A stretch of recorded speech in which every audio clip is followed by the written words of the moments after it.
The boy didn't scream when they threw him into the circle. That was the first thing Mira noticed. Every other pup who'd been tossed onto that frozen ground had wailed, begged, reached for mothers who wouldn't meet their eyes.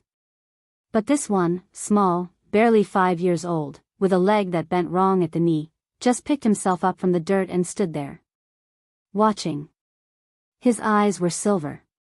Not gray, not pale blue. Silver, like coins pressed into his skull. They moved across the crowd of gathered wolves with an awareness no child should possess. Mira pulled her thin shawl tighter and pressed herself against the trunk of an old oak at the edge of the clearing. She shouldn't be here. Omegas of her status, the lowest, the forgotten, weren't permitted at the winnowing. But no one ever noticed Mira. That was the point of her existence. She scrubbed the floors they walked on, emptied the chamber pots they filled, washed the blood from their hunting clothes. And they looked through her like she was made of smoke. She'd been watching the winnowing from this spot for 6 years. Watching pups get chosen or condemned. Telling herself it wasn't her business. Today felt different. The 5 alphas stood in a semicircle around the boy, their postures rigid with disgust. Alpha Crest of the Northern Ridge pack stepped forward first, his nostrils flaring as he scented the child. Twisted leg, he announced. Weak bloodline. The mother was probably a half-breed. He stepped back, shaking his head. I won't waste resources on damaged goods. The boy didn't flinch. Those silver eyes just moved to the next alpha. Alpha Mora of the Eastern Valley pack barely glanced at him. A burden. My pack has enough mouths to feed without adding one that can't hunt. Alpha Stenson of the Western Reach spat on the ground near the boy's feet. Look at those eyes. Cursed. He's marked by death itself. Whoever bred him should have drowned him at birth. Myra's hands curled into fists inside her shawl. Her nails bit into her palms. The 4th alpha, a heavy-set woman named Greya from the Southern Hollow, walked a slow circle around the child. He turned his head to track her movement, calm as a wolf twice his age. There's something wrong with him, Greya said. Something beyond the leg. You all feel it, don't you? He's unnatural. She retreated quickly, as if the boy might contaminate her. I won't have that in my pack. The 5th alpha didn't even bother approaching. He simply waved a dismissive hand from where he stood. No wolf would claim such a creature. The gathered crowd murmured agreement. Mothers pulled their healthy children closer. Fathers nodded with righteous certainty. This was the way of things. The weak were culled so the strong could thrive. Mira had heard those words her entire life. The sun was sinking toward the mountain peaks, painting the snow orange and red. When it disappeared completely, the guards would take the boy to the forest's edge. They would leave him there, alone, in the freezing dark. By morning, the cold or the wild things would finish what the packs had started. He's just a child. The thought pushed against her ribs like a trapped bird. You can't save him. You can't even save yourself.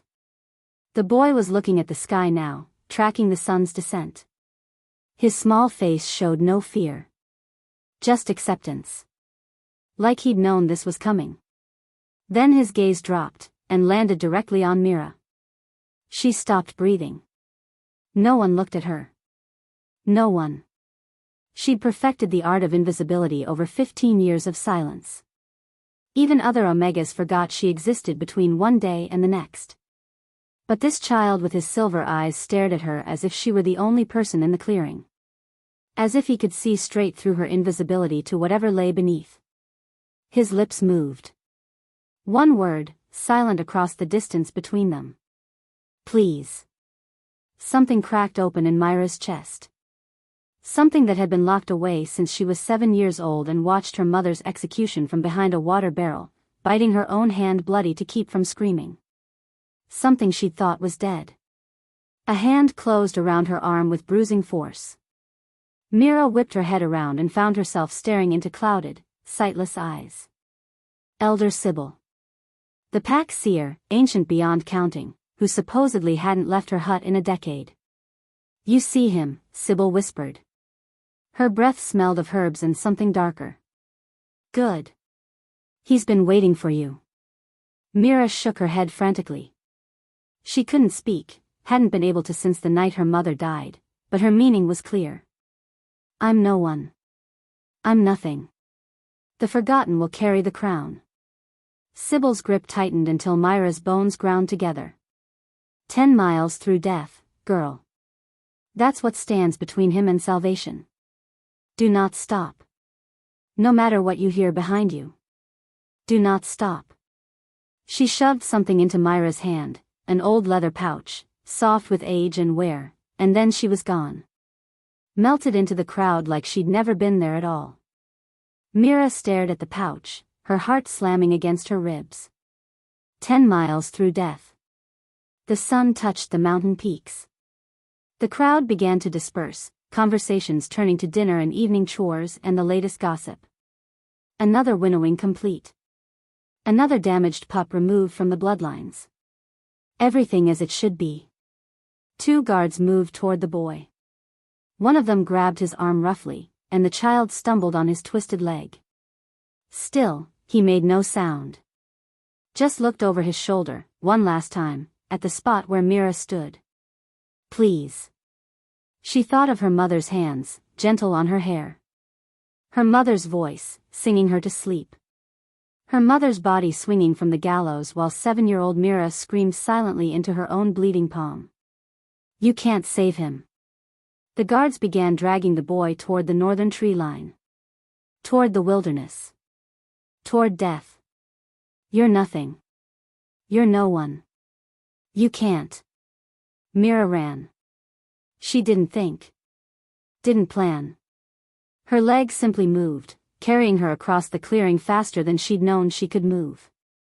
She slammed into the first guard from behind, sent him sprawling into the snow, and scooped the boy into her arms before the second guard could react.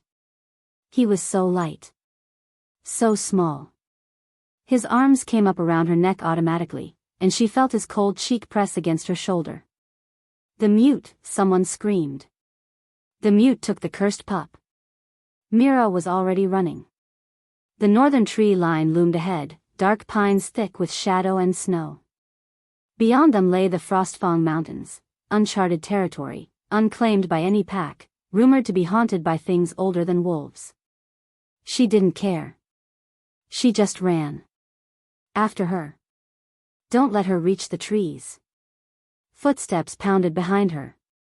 She could hear wolves shifting, bones cracking and reforming, snarls ripping through the cold air. They would catch her in seconds. She was Omega, weak, mute, nothing. But she didn't stop. The tree line was 20 feet away. 15. 10. A wolf's hot breath touched the back of her neck. Then the sky broke. There was no other word for it. One moment, the evening was clear and cold and still. The next, wind screamed down from the mountains with the force of a living thing. Snow exploded from every direction at once, thick and blinding, so dense that Mira couldn't see her own hands gripping the boy. She heard the wolf behind her yelp, heard bodies colliding, heard shouts of confusion swallowed by the roaring white. Do not stop. She ran into the blizzard. The snow swallowed her tracks the instant she made them. The wind pushed at her back like a massive hand, urging her forward, deeper into the trees, deeper into the dark. The boy clung to her neck, his face buried against her shoulder, silent as the grave. Behind her, far behind now, she heard howls. But they were lost, confused, searching blindly in a storm that shouldn't exist. Do not stop. No matter what you hear behind you. Mira ran until her lungs burned. Ran until her legs screamed. Ran until the howls faded to nothing and the only sound was the wind and her own ragged breathing and the small heartbeat pressed against her chest. The boy lifted his head. His silver eyes glowed faintly in the darkness, catching light that wasn't there. You came, he whispered. His voice was small but steady. I knew you would. Mira couldn't answer. Could only hold him tighter and keep moving, one foot in front of the other, into the endless white. 10 miles through death. She didn't know what waited at the end. Didn't know if they would survive the night. Didn't know anything except that she was finally, after 15 years of being invisible, seen. And she would not stop. Behind them, swallowed by storm and distance, the howls began again. Closer now. Hunting. Mira ran.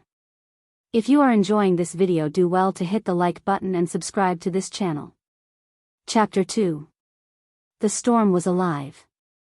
Mira understood that now, stumbling through snow that reached her thighs while the wind screamed around them like a wounded animal. This blizzard hadn't come from the mountains. It had come for her, erupted from nothing the moment she'd grabbed the boy and run. She couldn't see more than a foot in front of her face. Couldn't feel her fingers or her toes. Could barely keep her grip on the child in her arms. But the storm pushed at her back. Urged her forward. Swallowed every track she made and threw ice into the faces of whatever followed behind. Do not stop. Mira didn't stop. The boy hadn't moved in too long. His arms were still locked around her neck, but loosely now, like he was forgetting how to hold on. She shifted him higher against her shoulder and felt the wrongness of his twisted leg bump against her hip, the angle all off, the joint swollen even through his thin trousers. He's too cold. She pressed her palm against his cheek. Ice. His skin was ice. No. No, no, no. She forced herself to move faster, though her legs burned and her lungs felt like they were filled with broken glass. The trees were thicker here, ancient pines with branches heavy enough to block some of the snow. She scanned the darkness desperately, looking for anything, a hollow log, a dense thicket, somewhere to stop and warm him before the cold finished what the packs had started. There. A rock outcropping jutted from the base of a small hill, barely visible through the white chaos. Mira fought toward it, her feet sliding on hidden ice, twice nearly going down.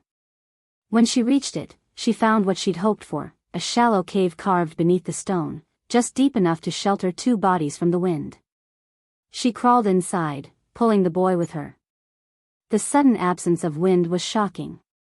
Her ears rang with the memory of its howling. She could still hear the storm raging outside, but in here, in this tiny pocket of stillness, the world was almost quiet. Mira laid the boy down on the stone floor and stripped off her cloak with numb fingers. It wasn't much, thin wool, patched in a dozen places, but it was all she had. She wrapped it around him twice, tucking the edges beneath his small body, then pulled him against her chest and curled herself around him like a shield. Breathe. Please breathe. For one horrible moment, she couldn't tell. His chest was so still, his body so cold. Then she felt it, the faintest rise and fall. The weak flutter of a heartbeat against her palm. Alive. Still alive. Mira let out a shaking breath and held him tighter. She didn't know how long they lay there. Long enough for her own shivering to slow as her body heat seeped into his. Long enough for feeling to return to her fingers in painful prickles. Long enough for the boy's breathing to deepen from shallow gasps to something closer to real sleep. When she was sure he wouldn't wake, she reached into her dress and pulled out Sybil's pouch.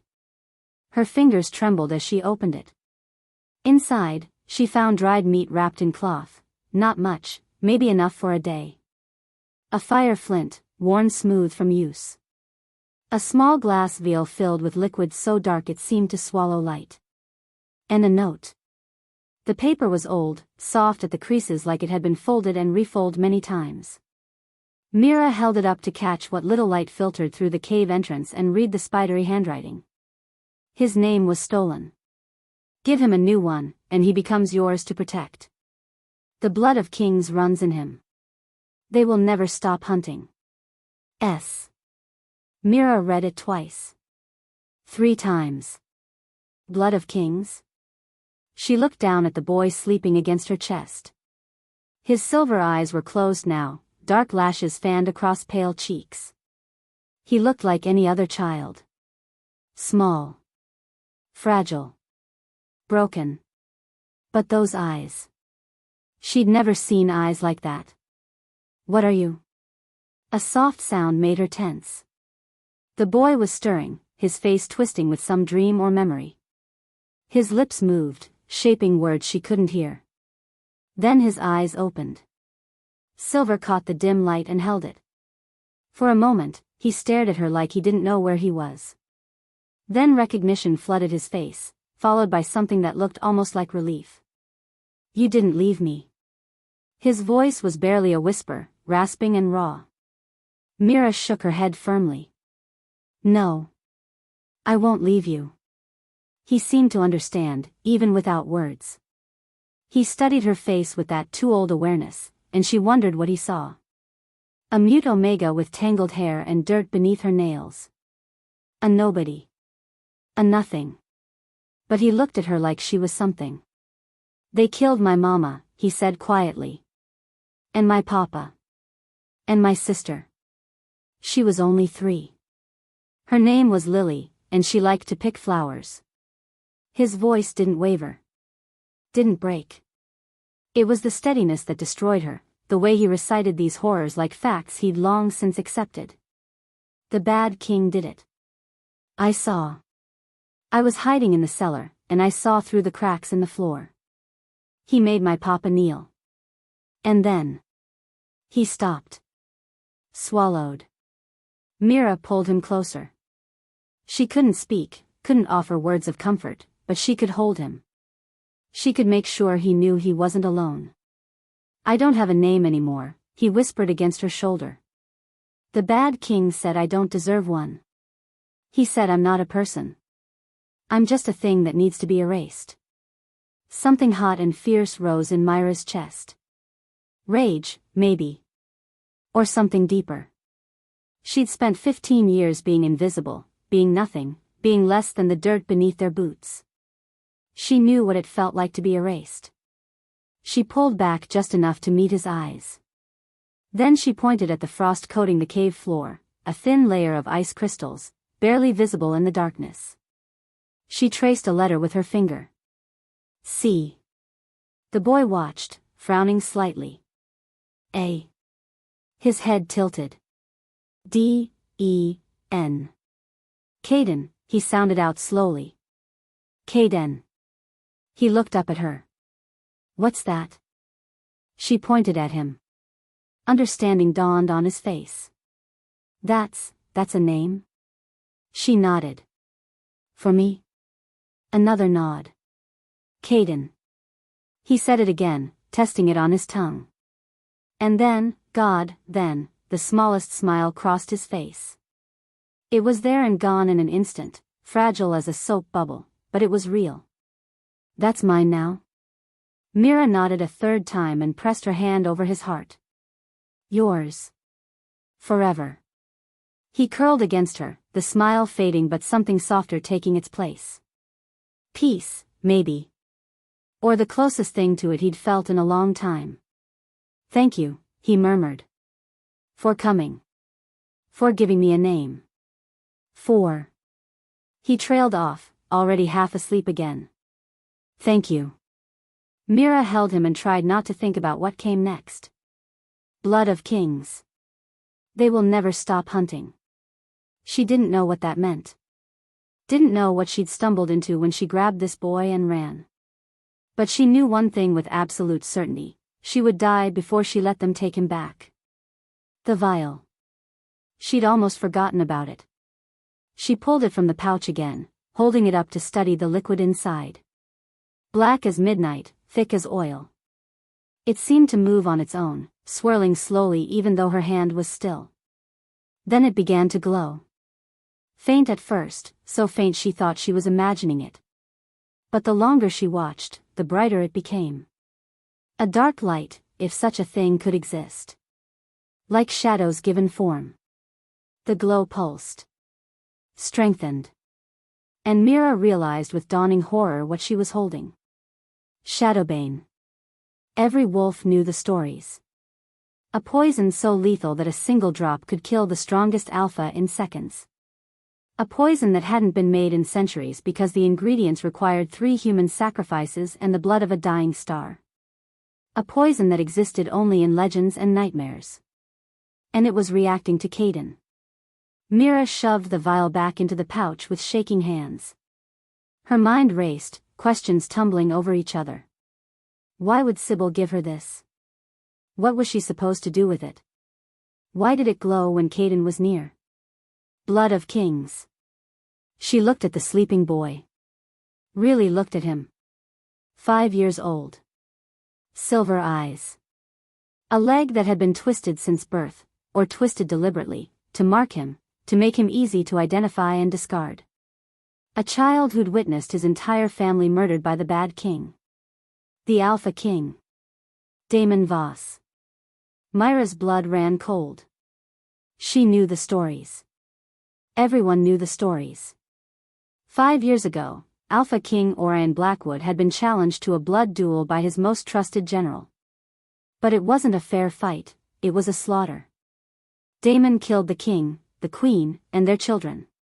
Took the throne by force and violence. Ruled the 5 territories with an iron fist ever since. But there had been rumors. Whispers. That one of the royal children had escaped. That somewhere out there, a true heir to the throne still lived. Blood of kings. Mira looked at Caden. Oh God. The blizzard stopped. It didn't fade or die down. One moment, wind and snow raged outside the cave. The next, nothing. Dead silence, so complete it hurt her ears. Mira went rigid.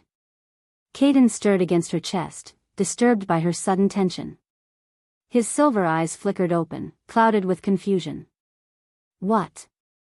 She pressed her hand over his mouth. Then she heard it. Pause. Crunching through snow. Not one set, many.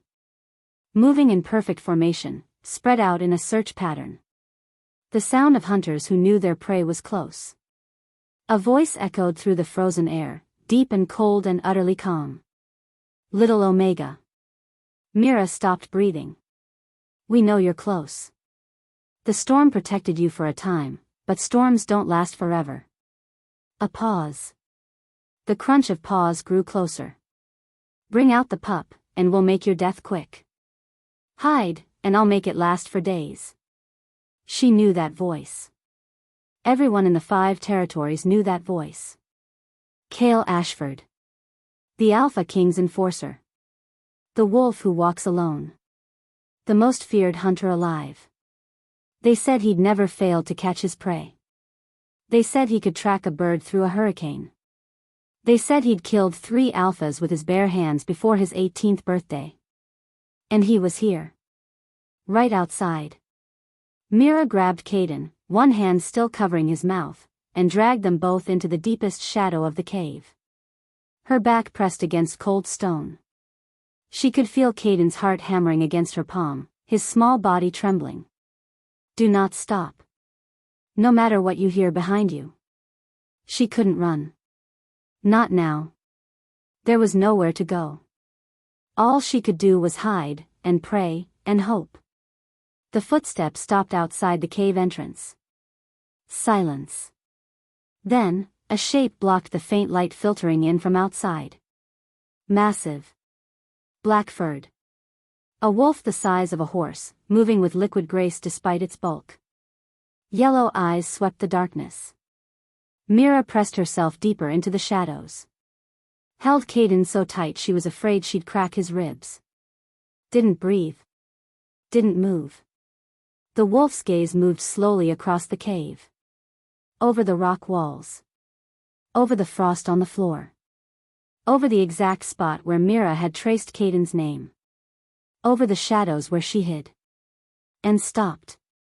Those yellow eyes locked onto her position. Held steady. Didn't waver. He sees me. The wolf took one step into the cave. If you are enjoying this video, do well to hit the like button and subscribe to this channel. Chapter 3. The wolf was enormous. Mira had seen alphas shift before, had watched from shadows as the pack's leaders took their wolf forms for hunts and ceremonies. But this was something else entirely. Cale Ashford's wolf stood nearly twice the size of any alpha she'd ever seen, his black fur absorbing what little light reached the cave, his yellow eyes burning like twin flames in the darkness. He took another step forward. His nostrils flared, scenting the air. He knows. He knows we're here. Myra's heart pounded so hard she could feel it in her throat, her wrists, her temples. Surely he could hear it. Surely every wolf within a mile could hear the terrified drumbeat of her pulse giving them away. Caden was frozen against her chest, not even breathing. His small fingers dug into her arms hard enough to bruise. The massive wolf moved closer. His head lowered, nose almost touching the cave floor. Following a trail only he could see. Coming straight toward them. Myra's hand found the pouch at her hip. The vial of Shadowbane inside. One drop could kill an alpha. Could I do it? Could I kill him before the others? Kale stopped. His yellow eyes locked onto her position. Held steady. She could see intelligence in that gaze, calculation, the cold precision of a predator who'd found his prey. Then something flickered across those eyes. Something she couldn't name. He turned away. She's not here. His voice came out rough, distorted by his wolf form but still understandable. The words echoed off the cave walls, carrying to the soldiers waiting outside. But sir, another wolf began. I said she's not here. Kale padded back toward the entrance, his massive body blocking the light. The storm covered her trail. She's heading north, toward the border. That's where we'll find her. Silence. Move out, Kale ordered. We've wasted enough time. The sounds of paws crunching through snow began again, but moving away this time. Fading into the distance. One by one, the wolves retreated, following their commander's lead. Kale lingered at the cave entrance for just a moment longer. He didn't look back. But his voice drifted through the darkness, low enough that only she could hear, run faster, little Omega. Then he was gone. Mira didn't move. Didn't breathe. She stayed pressed against that cold stone wall with Caden clutched to her chest until she couldn't hear even the faintest echo of pursuit. Until the silence became so complete it felt like the world had ended. He saw me. She was certain of it. Those yellow eyes had looked directly at her, had seen through the shadows like they weren't even there. He saw me, and he let me go. She didn't understand. Kale Ashford was the Alpha King's enforcer, his most loyal weapon. He'd hunted down dozens of traitors and runaways, brought them back in pieces more often than not. His reputation was built on being merciless, unstoppable, relentless. So why? The question burned in her mind, but she couldn't afford to dwell on it. Every minute they stayed here was another minute for the hunters to realize their mistake and double back. Run faster, little Omega.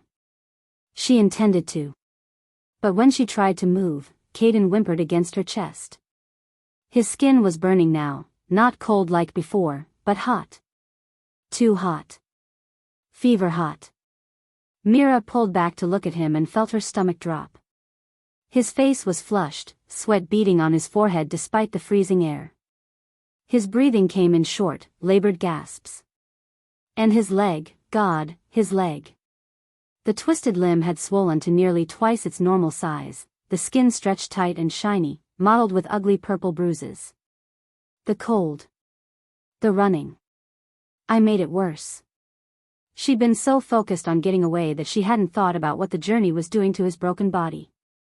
Every jarring step, every time she'd shifted him in her arms, every moment of pressure on that mangled joint. He was dying. Not from the hunters or the cold, but from something she couldn't run away from. Mira closed her eyes. She'd sworn she would never use it again. The gift, if you could call it that. The curse.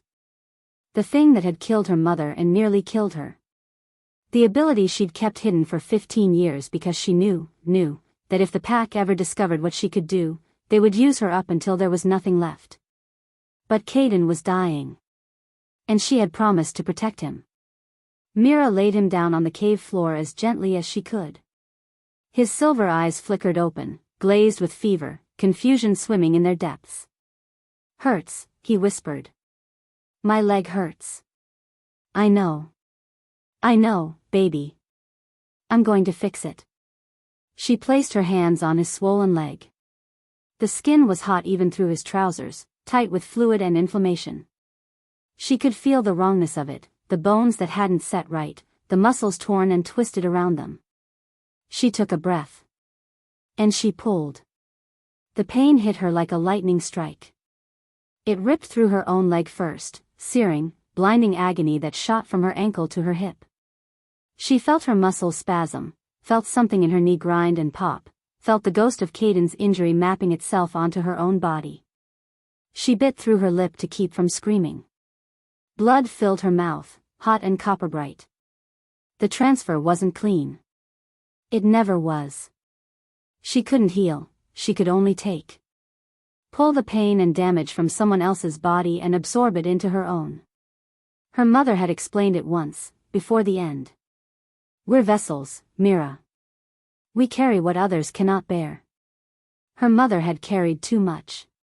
Had taken the Alpha's dying mate's cancer into herself, thinking she could survive it. She hadn't. Mira pulled harder. Felt the fever transferring, the heat rushing out of Caden's small body and flooding her own. Her vision blurred. Her hands shook. She could feel herself breaking, piece by piece, but she didn't stop. Not until Caden gasped. His eyes flew open, clear now, focused. The flush faded from his cheeks. His breathing steadied. It doesn't hurt anymore, he said, wonder filling his voice. My leg, I can move it. He bent his knee experimentally. The joint was still twisted, still wrong, but the swelling had vanished. The fever was gone. He could move without agony for the first time in years. Mira tried to smile. Failed. The world tilted sideways. She caught herself on her hands before she face-planted into the stone, but her arms were shaking so badly she wasn't sure they'd hold. Her left leg was useless. She could feel it throbbing with Caden's stolen pain, the muscles cramping, the knee swollen and hot. She'd taken his damage and made it her own. Worth it. She forced herself upright. Forced herself to move. They couldn't stay here. Caden stared at her as she struggled to stand, his silver eyes wide with understanding that shouldn't belong to a 5-year-old. You took it, he whispered. You took my hurt. She couldn't answer. Could only hold out her hand. He took it. They traveled slowly through the frozen forest, following a path Mira navigated more by instinct than knowledge. North. Always north. Toward the mountains where no pack claimed territory, where maybe, they could find safety. Caden walked beside her now, his hand clutched in hers. His leg still twisted with each step, but it no longer made him cry out in pain. And Myra's leg, well, she did her best to hide her limp. To keep moving despite the fire burning in her knee. The boy needed to believe they would survive. She could give him that, at least. As they walked, Caden began to talk. It came out slowly at first. Hesitant. Like he was testing whether the words would hurt coming out. But Mira listened with her whole body, squeezing his hand to encourage him, and eventually the story spilled free. My papa was the king, Caden said quietly. The real king. Alpha King Orion Blackwood. Mama said he was the best king the territories ever had because he didn't like fighting. He used to say, his voice cracked, but he pushed through. He used to say that words are stronger than claws. That a good leader builds bridges, not graves. Mira had heard of King Orion. Everyone had. He'd united the 5 packs for the first time in centuries, not through war and conquest, but through treaties and trade agreements and careful diplomacy. The years of his reign had been peaceful. Prosperous. And then Damon Voss had torn it all apart. Mama was a healer, Caden continued. She could make medicine out of anything. Flowers, bark, moonlight. Papa said she had magic in her hands. He was quiet for a moment. My sister Lily wanted to be just like her. She used to collect leaves and pretend they were healing potions. His grip on Myra's hand tightened. Damon said he wanted to challenge Papa to a blood duel. That's the law, any alpha can challenge the king, and the king has to fight alone. But it was a trick. The steadiness in his voice wavered. While Papa was fighting Damon, Damon's wolves attacked the rest of us. They came through the windows. Mama grabbed Lily and tried to run, but he stopped walking. A servant hid me in the grain cellar. Through the cracks in the floor, I saw, he swallowed hard. I saw everything. Mira knelt in front of him, ignoring the scream of protest from her leg. She cupped his face in her hands and met his silver eyes. You survived, she tried to tell him. You're still here. He seemed to understand. Papa always said I was special, Caden whispered. Because of my eyes. He said they meant something important, something about the moon goddess. But he was going to tell me when I was older. And then he never got the chance. Mira pulled him into a fierce hug. Held him while he shook with silent tears he was too proud to let fall. This child had seen his family slaughtered, had survived a year of running and hiding, had been thrown into a circle to be rejected by every pack in the territories. And still he hadn't broken. I'll keep you safe, she promised silently. Whatever it takes.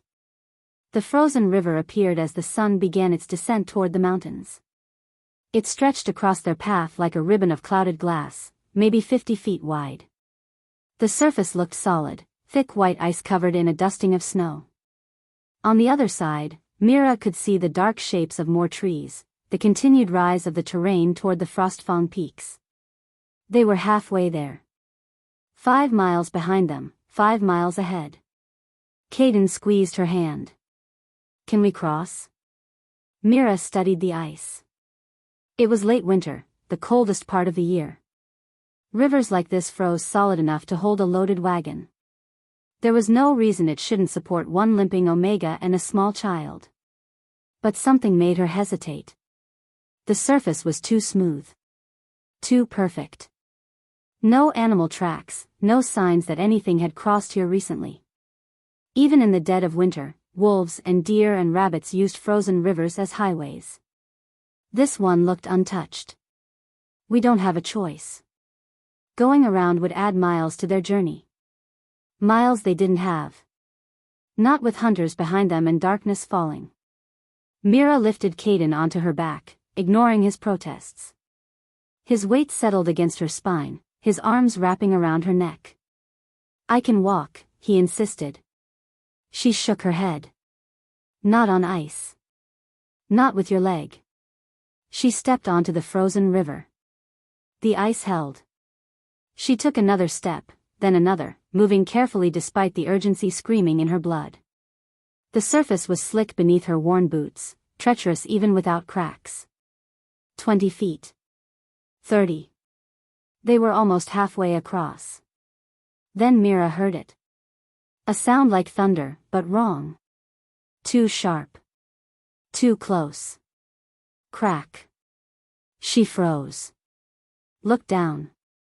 A fracture was spreading beneath her feet, spiderwebbing outward in all directions. But that wasn't what stopped her heart. Something was moving under the ice. She could see it through the clouded surface, a massive dark shape, circling beneath them. Not a fish. Too big.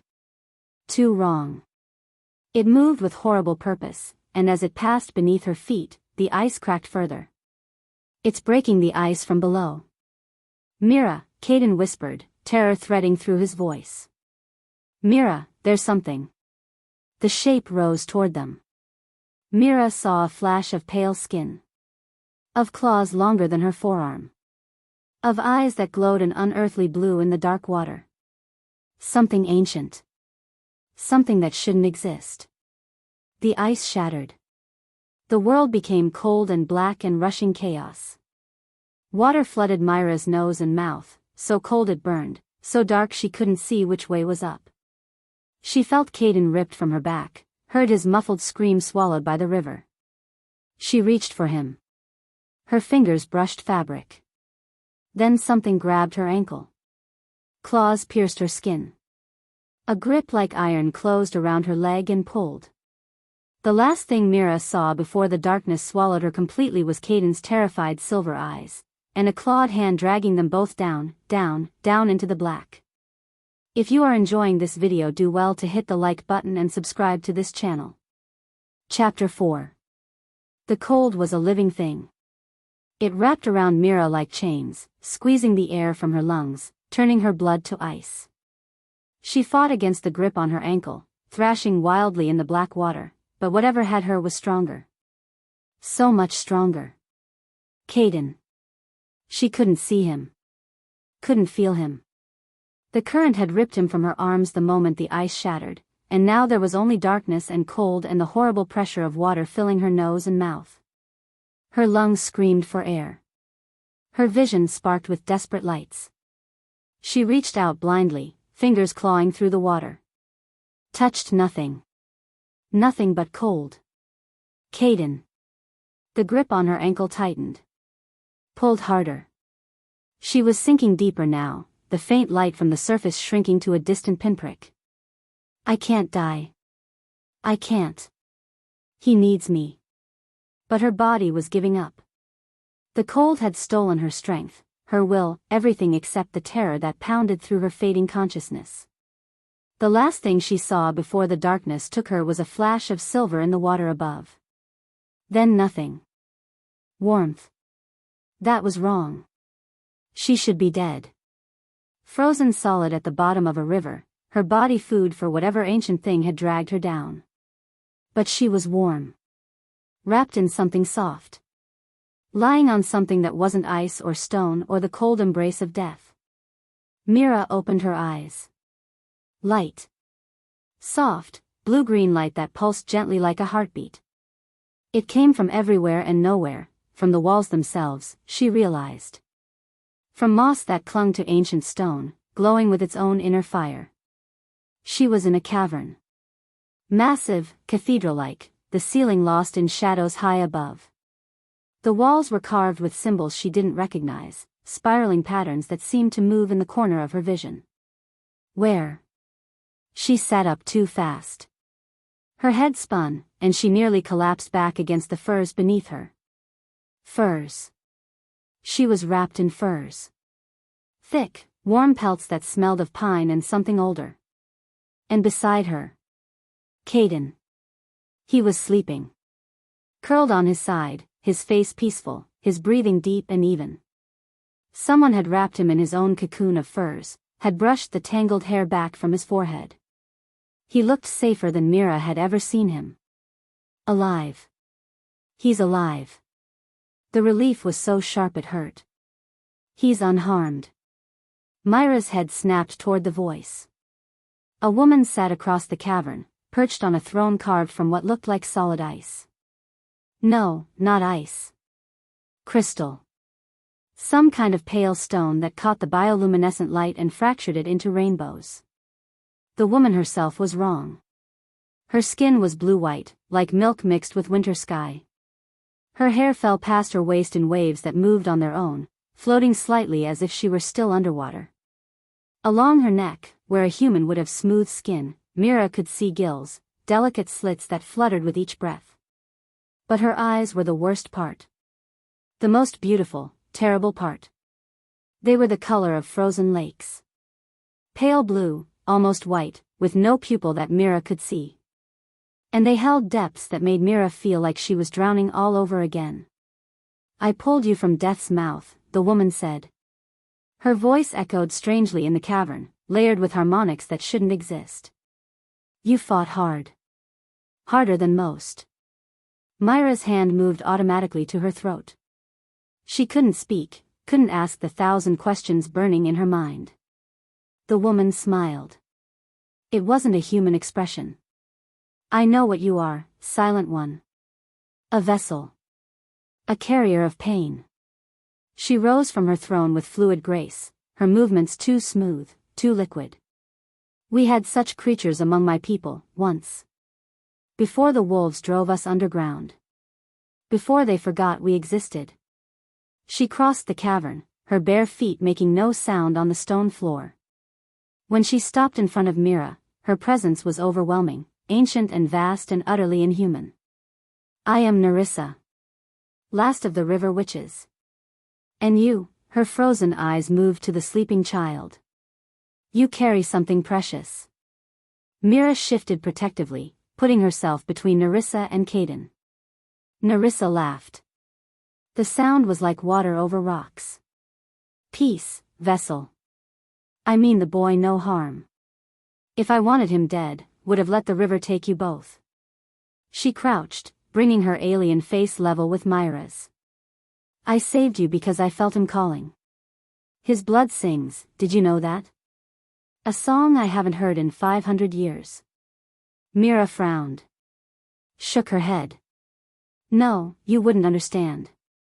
You wolves have forgotten so much." Nerissa reached out and brushed a strand of wet hair from Myra's face. Her touch was cold but not unpleasant. The boy's eyes. "You've noticed them." "Silver." Mira nodded. "He is moonborn." The word meant nothing to Mira. She shook her head again. Nerissa sighed, settling back on her heels. "Your histories have been corrupted. Rewritten by those who feared what the old blood could do." She gestured at the symbols on the walls. "Once, every 500 years, the moon goddess chooses a child. Blesses them directly with her light. These children are born with silver eyes and power beyond imagining." She looked at Caden, and something like reverence crossed her inhuman features. "A moon born on the throne can unite all wolves under a single banner. Can end wars, heal divisions, bring peace that lasts generations." Her voice hardened. "Or they can destroy everything. Tear the packs apart and drown the world in blood. The power is neutral, it depends entirely on who wields it." Myra's stomach dropped. "Blood of kings. Damon Voss knows what the boy is," Nerissa continued. "He's known since before the child was born. That's why he slaughtered the entire Blackwood line, not for the throne, though he wanted that too. He killed them because he couldn't allow a moonborn to reach maturity. A moonborn with the rightful claim to rule would have ended his reign before it began." She stood, pacing the cavern with that fluid grace. "But Damon is not merely a usurper. He is something far worse." Nerissa's voice dropped, filled with an anger that seemed to make the very walls tremble. "He practices the old forbidden arts. Blood magic. He sacrifices his own people, Omega wolves, the weakest and most vulnerable, to extend his strength, his life, his power." Mira felt sick. Omega sacrifices. She thought of all the Omegas who had disappeared from her pack over the years. The ones who simply vanished in the night, whose absence was never questioned. She'd assumed they'd run away, escaped to find better lives somewhere else. But they hadn't escaped. They'd been taken. "Your kind has been dying for years to feed his corruption," Nerissa said. "And no one notices. No one cares. Omegas are nothing to the packs, less than nothing. The perfect victims." She turned back to Mira, her frozen eyes blazing with cold fire. "But this child can end it. If he reaches the sanctuary of the first pack, if he can claim his birthright before Damon catches him, he can tear down everything the false king has built." A pause. "If he survives long enough." Mira looked at Caden. Still sleeping. Still peaceful. A 5-year-old boy carrying the weight of prophecy on his small shoulders. "I won't let them have him." Nerissa seemed to read the determination in her face. She smiled again, that not human expression. "You have steel in you, vessel. More than most wolves I've met." She moved back toward her crystal throne. "I can help you. There are tunnels beneath these mountains, old paths that my people carved before the wolves came. They will cut 3 miles from your journey, bring you out closer to the sanctuary than you could reach on the surface." Myra's heart leaped. "But nothing is free." "Of course. There was always a price." "I require payment," Nerissa said. "A memory. Your most precious memory, the one you guard closest to your heart. Give it to me, and I will guide you through the tunnels. Refuse, and you may leave the way you came. Through the river. A memory. Myra's hands curled into fists. She knew which memory Nerissa meant. She could feel it rising to the surface of her mind, called by the witch's words. The memory she'd protected for 15 years, the only piece of her mother she had left. The last time she'd heard her mother's voice. The night before the execution, her mother had held her close in their tiny room. Had stroked her hair and sung to her, the same lullaby she'd sung since Mira was a baby. Had whispered words of love and comfort and desperate hope. Be strong, my darling. Be brave. Whatever happens tomorrow, know that I love you. I will always love you. And someday, when you're ready, you'll understand why I did what I did. That memory was all Mira had. The only warmth in 15 years of cold and silence. But Caden needed her. Caden needed to survive. Mira nodded. Nerissa's eyes gleamed. She crossed the cavern again, faster this time, her cold hands pressing against Myra's temples before she could prepare. The extraction was agony. Not physical pain, something worse. Mira felt the memory being pulled from her mind like a thread being yanked from a tapestry. She tried to hold on, tried to keep just a piece of it, but Nerissa was too strong. She felt her mother's voice fading. The words slipping away like water through her fingers. The warmth of that embrace, the smell of her mother's hair, the desperate love in her eyes. Gone. Mira gasped, tears streaming down her face. She was crying, sobbing silently, but she didn't know why. There was a hole in her chest where something precious had been, an absence she couldn't name. What did I lose? Why does it hurt so much? Nerissa stepped back, something like satisfaction on her alien features. It's done. The memory is mine now. You will never recover it. Mira wanted to scream. Wanted to rage. But her voice was stolen, and now her memory was too. Caden stirred beside her, his silver eyes fluttering open. Mira? He sat up, confusion crossing his face when he saw the cavern, the glowing moss, the strange woman watching them. Where are we? Mira wiped her tears with shaking hands. Forced herself to focus. She didn't know why she was crying, and she couldn't explain it anyway. Later. Grieve later. Survive now. She pulled Caden close, and he came willingly, pressing against her side. The tunnels await, Nerissa said. Follow me. The underground passages were narrow and winding, carved through solid rock by hands that had clearly never been human. Mira walked in silence, Caden's hand in hers, following the faint glow of Nerissa's form through the darkness. The witch moved like a ghost, never looking back to see if they followed. The tunnel seemed to go on forever. They passed caverns filled with more glowing moss, chambers where underground rivers rushed through the darkness, narrow passages where they had to turn sideways to squeeze through. But finally, Mira saw moonlight ahead. The tunnel opened into a shallow cave, and beyond it, she could see snow and trees and the silver light of the moon. We made it. Nerissa stopped at the threshold, her form already beginning to dissolve at the edges. This is as far as I go, she said. The surface is your world, not mine. Mira nodded her thanks, pulling Caden toward the exit. Wait. Nerissa's voice stopped her cold. The hunter who spared you, Cale Ashford. The witch's frozen eyes held hers with sudden intensity. He is not what he seems. Ask him about the scar on his chest. Ask him who gave it to him. Mira frowned. Cale? What does he have to do with? Go now, Nerissa said. Her body was fading fast, becoming transparent, dissolving into mist. They're waiting for you. Who's waiting? But Nerissa was gone. Nothing remained but a whisper of cold air and the echo of her words. Mira grabbed Caden and ran for the exit. They burst out of the cave into moonlight, brilliant, silver moonlight that illuminated the snowy clearing ahead. For one beautiful moment, Mira felt hope surge through her chest. Then she saw them. Wolves. A ring of wolves surrounding the cave entrance, their eyes gleaming in the darkness. 20, maybe more. Armed with blades and wearing the black leather of the Alpha King's personal guard. No. No, no, no. Caden pressed against her, trembling. At the center of the ring, a massive black wolf stepped forward. Shifted mid-stride, bones cracking and reforming, until a man stood in its place. Cale Ashford.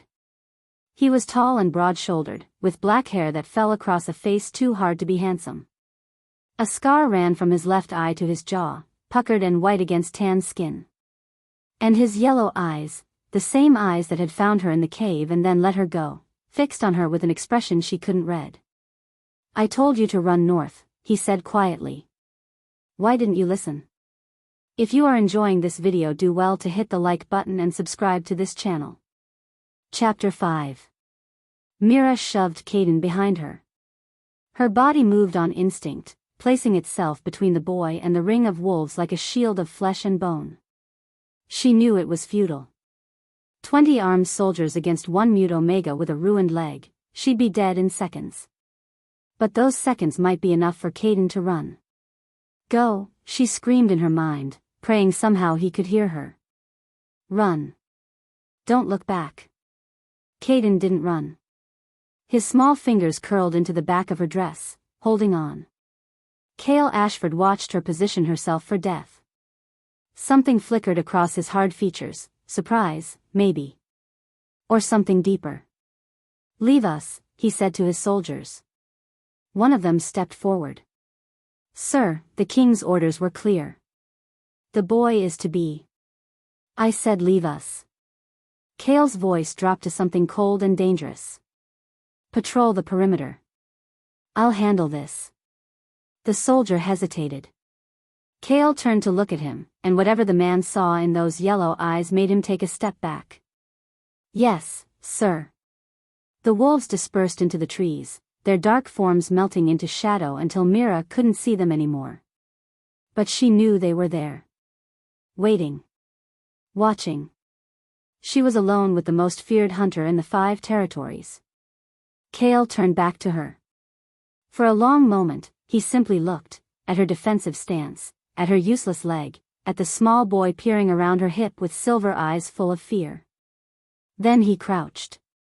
Not a predator's crouch, ready to spring. Something else. He lowered himself to Caden's level, his movements slow and deliberate, and his voice when he spoke was rough with an emotion Mira couldn't name. "You look like your father." Caden went rigid against her back. "You knew my papa." The words came out small, fragile, hope and terror wound together. Cale's jaw tightened.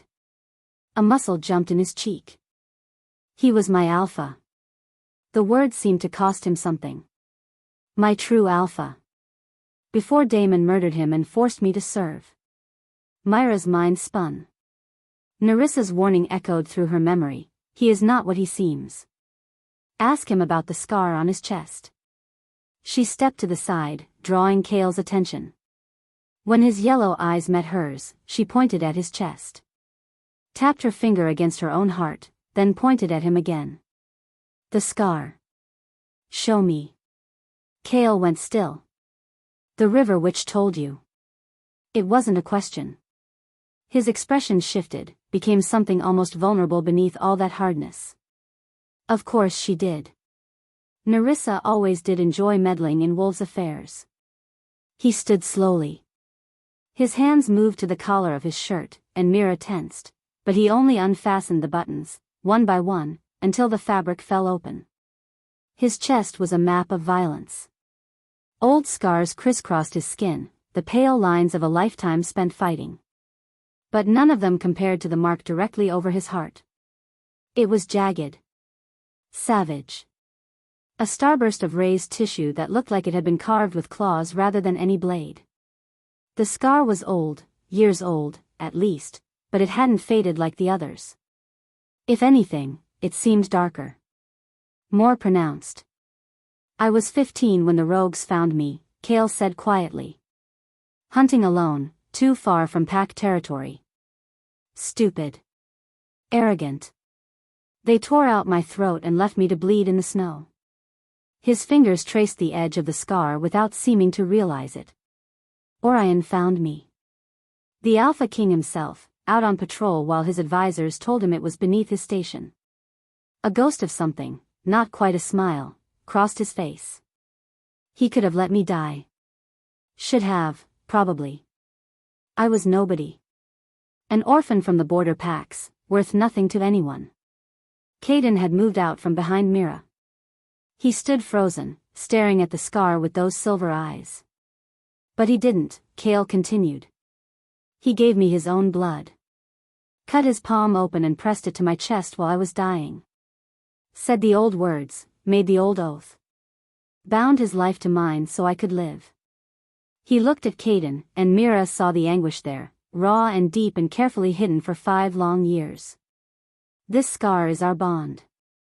It never faded because the oath never broke. Even when he died, his voice cracked. He stopped, breathed, forced himself to continue. Even when Damon murdered him, I felt it. Felt the bond tear open like a wound. I've carried that pain every day since. Then why do you serve him? Caden's voice was barely a whisper. Why do you hunt for the man who killed my papa? Cale closed his eyes. When he opened them again, they were hard with purpose. Because I'm more useful to your father's memory alive than dead. He fastened his shirt with sharp movements, hiding the scar once more. I've been working against Damon since the day he took the throne. Gathering evidence of his blood magic rituals. Building a network of loyalists who remember what the territories were like under your father's rule. Waiting, he looked at Mira. Waiting for a chance. You let us go, Mira wanted to say. The words burned in her throat, trapped behind 15 years of silence. She pointed at herself, at Caden, then made a running motion with her fingers. Cale nodded. In the cave. Yes. When I saw you take the boy, when I realized what you were doing, I knew. This was it. The chance I'd been waiting for. He stepped closer, and Mira forced herself not to retreat. Every instinct screamed at her to run, to grab Caden and disappear into the trees. But her leg was barely functional. She could feel it throbbing with every heartbeat, the stolen pain from Caden's injury making every step agony. She couldn't run. Not anymore. The boy is moonborn, Cale said. You know that now, don't you? The river witch would have told you. Mira nodded slowly. A moonborn on the throne could unite the rebellion. Could give the loyalists something to fight for, not just revenge, but hope. A future. His yellow eyes burned with intensity. Without him, we're just scattered wolves snapping at Damon's heels. With him, we're an army. Caden pressed against Myra's side. I don't want to be an army. I just want, his voice broke. I just want to stop running. Something softened in Cale's face. He crouched again, meeting Caden at eye level.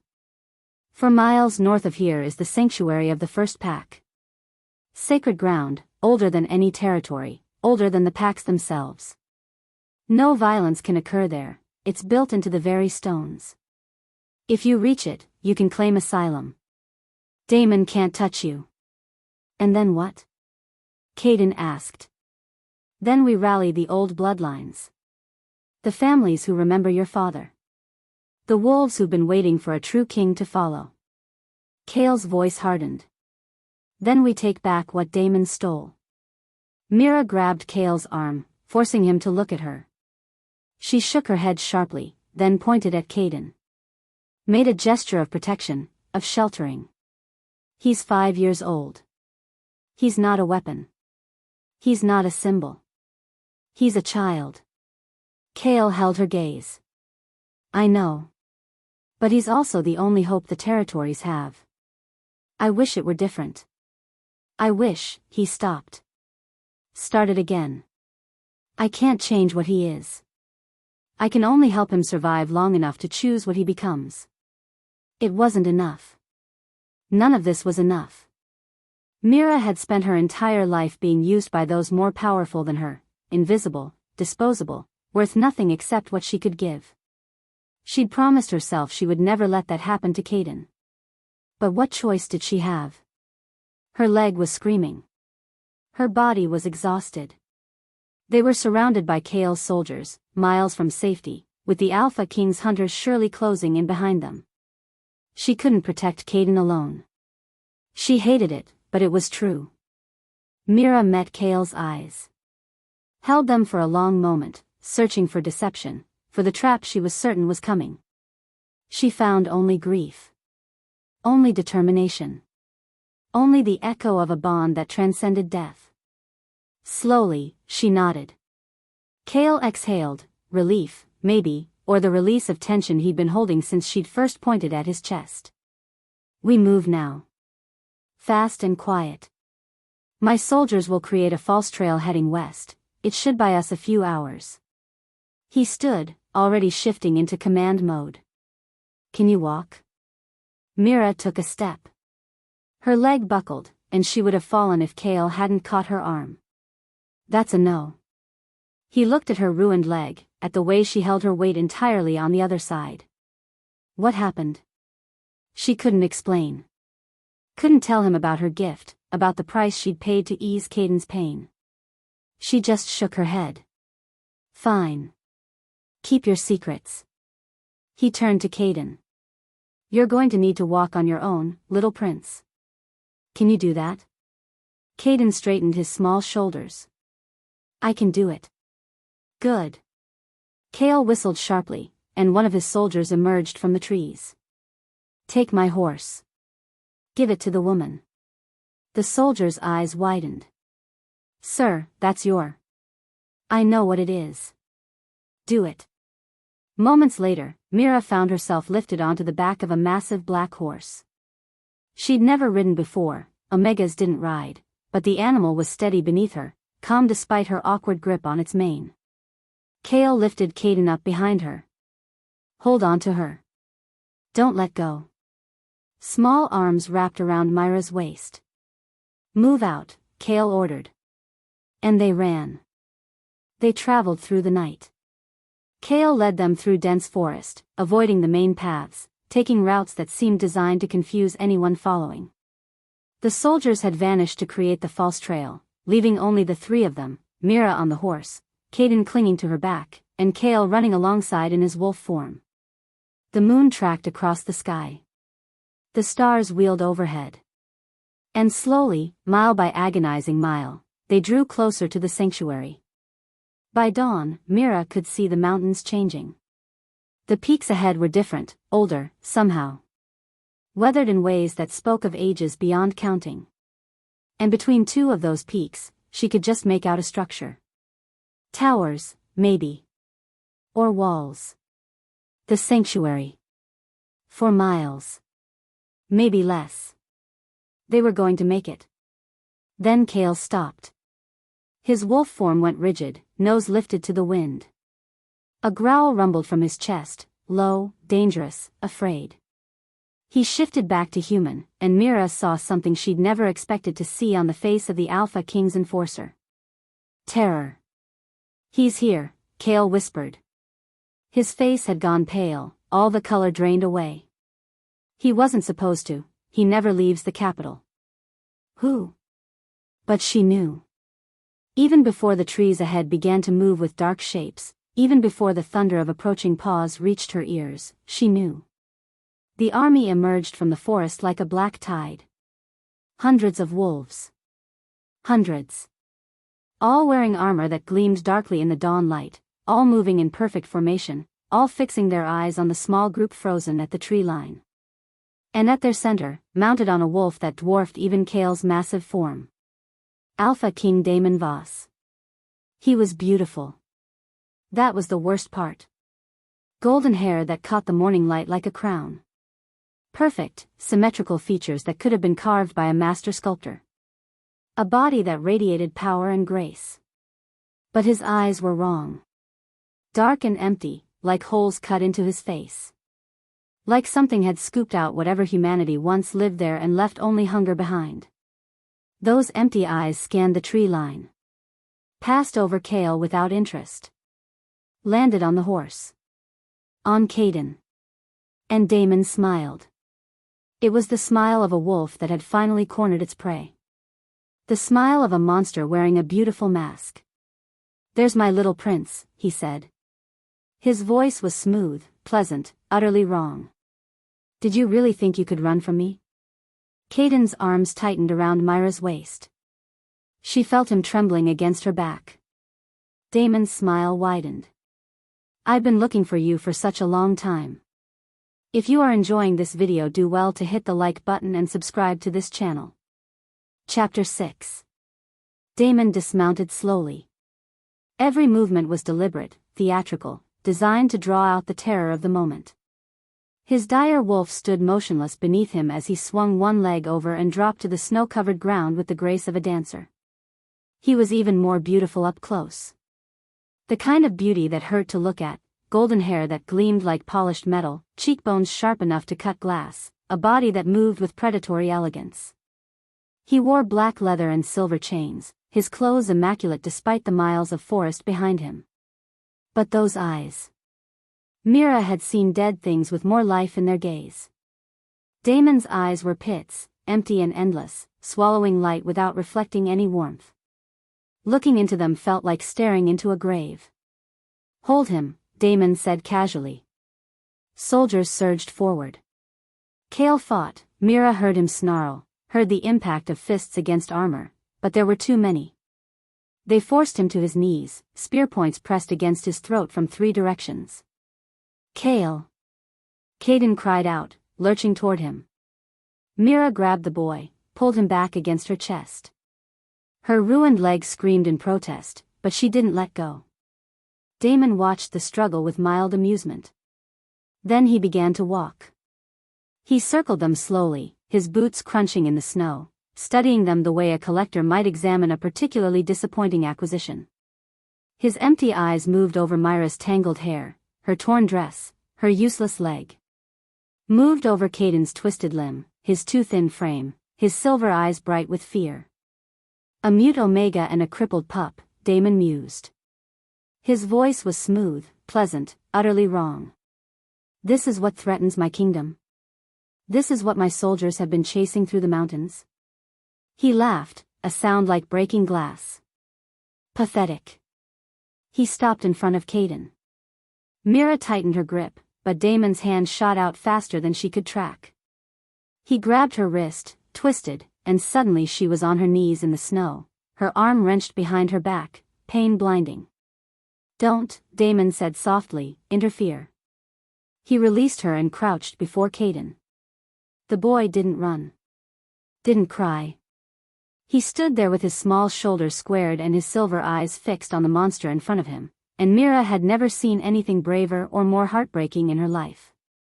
"You have your father's stubbornness," Damon observed. "He had that same look, you know. Right at the end. That same defiance." He tilted his head, studying Caden like a specimen. "Do you want to know what he said? When my claws were at his throat?" Caden didn't answer. He begged. Damon's smile widened, showing too many teeth. "The great Alpha King Orion, ruler of the 5 territories, got on his knees and begged me to spare his family. His mate. His children." He leaned closer, his voice dropping to a whisper. "He begged me to spare you." Something flickered in Caden's silver eyes. Pain, maybe. Or rage. "I told him I would," Damon continued. "Looked him right in the eyes, gave him my word as an alpha. Made him believe, for just one moment, that his precious son would survive." He stood, looking down at Caden with that terrible smile. "I lied. You're a monster." The words burst out of Caden, small and fierce and shaking with fury. "My papa was good, and you're a monster." Damon's smile didn't waver. "Yes. I am. It's so refreshing when people understand that." He turned away from Caden, his attention shifting to Cale. "And speaking of understanding." He strolled toward where the soldiers held his enforcer pinned. My brother. My loyal right hand. My most trusted hunter. He stopped in front of Cale, studying the man's bloodied face with an expression of mock disappointment. Did you really think I didn't know? Cale's yellow eyes blazed with hatred. Know what? About your little rebellion. Your secret network. Your pathetic attempts to undermine my rule. Damon clicked his tongue. I've known for years, Cale. Since the very beginning. Something shifted in Cale's expression. Confusion, then dawning horror. No. Oh, yes. Damon snapped his fingers. Soldiers dragged 3 figures from the ranks of the army. Bound, gagged, beaten. 2 men and a woman, their faces swollen beyond recognition.